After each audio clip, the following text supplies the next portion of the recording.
Hawks set to prosecute in VBS scandal, following AfriForum's push for transparency.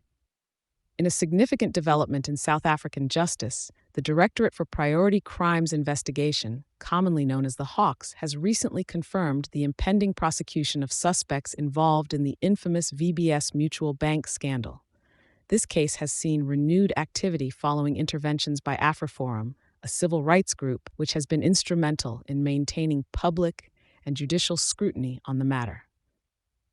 The VBS scandal, involving large-scale fraud and corruption, initially came to light in 2018 with allegations that prominent politicians and their associates looted nearly R2 billion, about $114 million, from the bank.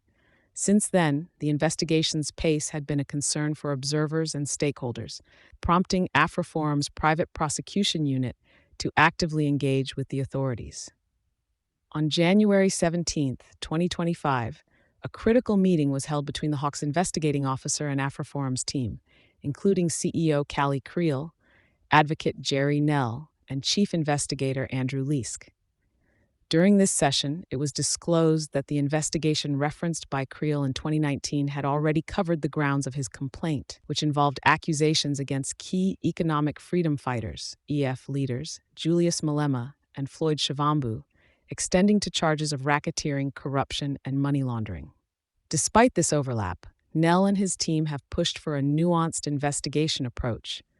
They insist that Creel's detailed affidavit, which suggests a broader criminal network involving the EFF as a whole, should not merely be an addendum to existing files, but a pivotal part of the prosecutorial considerations. They argue that the alleged criminal activities go beyond the VBS matter to encompass a potentially continued and systemic criminal enterprise, as outlined in the Prevention of Organized Crime Act, POA.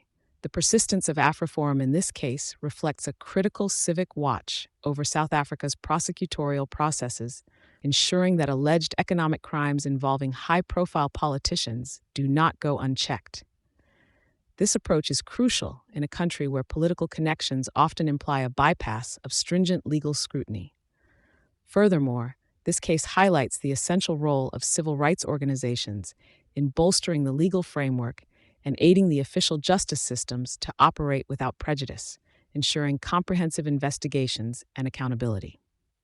As the Hawks move towards prosecution, the outcome of this case could set significant precedents for political accountability and anti-corruption efforts in South Africa. Thank you for choosing Satori News.